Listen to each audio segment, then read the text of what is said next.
भारत के खिलाफ पाकिस्तान के सुर में सुर मिलाने वाले मलेशिया के पूर्व प्रधानमंत्री महातीर मोहम्मद को अब ऐसे दिन देखने पड़ रहे हैं जिसकी उन्होंने शायद ही कल्पना की होगी। मलेशिया के पूर्व प्रधानमंत्री महातीर मोहम्मद को अब उनकी ही पार्टी से निकाल दिया गया। महातीर को जिस राजनीतिक पार्टी से निकाला गया वो उसी के सह संस्थापक रहे हैं। मलेशिया के पूर्व प्रधानमंत्री महातीर कश्मीर मुद्दे और नागरिक संशोधन कानून पर भारत की तीखी आलोचना और पाकिस्तान के साथ मिलकर लगातार भारत के खिलाफ जहर उगलने को लेकर चर्चा में थे। मलेशिया के पूर्व प्रधानमंत्री महातीर मोहम्मद ने पिछले साल संयुक्त राष्ट्र महासभा में अपने भाषण में भारत पर कश्मीर पर बलपूर्वक कब्जा करने का आरोप लगाया था, जिसको लेकर भारत ने तीखी प्रतिक्रिया दी थी और मलेशिया से भारत के रिश्ते भी खराब हुए थे। भारत ने मलेशिया से खाद्य तेल के आयात पर भी प्रतिबंध लगा दिया था।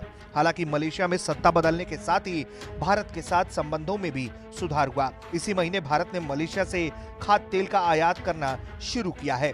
लेकिन अब तक मलेशिया के पूर्व प्रधानमंत्री महातीर मोहम्मद अपने ही देश और पार्टी में हाशिए पर पहुंच गए हैं।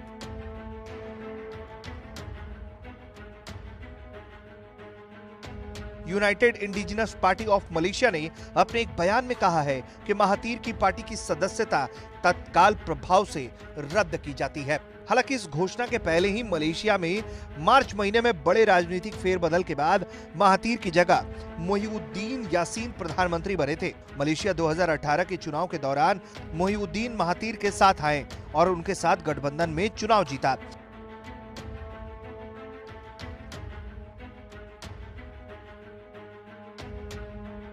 सियासी घटनाक्रम बदलने के बाद फरवरी महीने में जब महातीर को हटाया गया तो मोहिउद्दीन ने पुरानी पार्टी UMNO से फिर हाथ मिला लिया।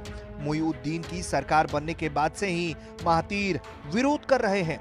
उन्होंने अपने पूर्व सहयोगी मोहिउद्दीन को गद्दार तक कहा था। महातीर ने 18 मई को संसद में मोहिउद्दीन से विश्वास मत साबित करने की मांग की थी। हालांकि सदस्य बैठक में सिर्फ राजा अब्दुल्ला का संबोधन हुआ, जिसके बाद महातीर ने नाराज होकर कहा था कि मलेशिया में लोकतंत्र मर चुका है।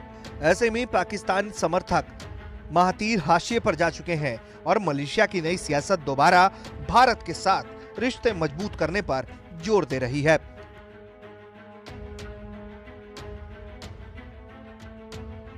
ब्यूरो रिपोर्ट, भारत तक।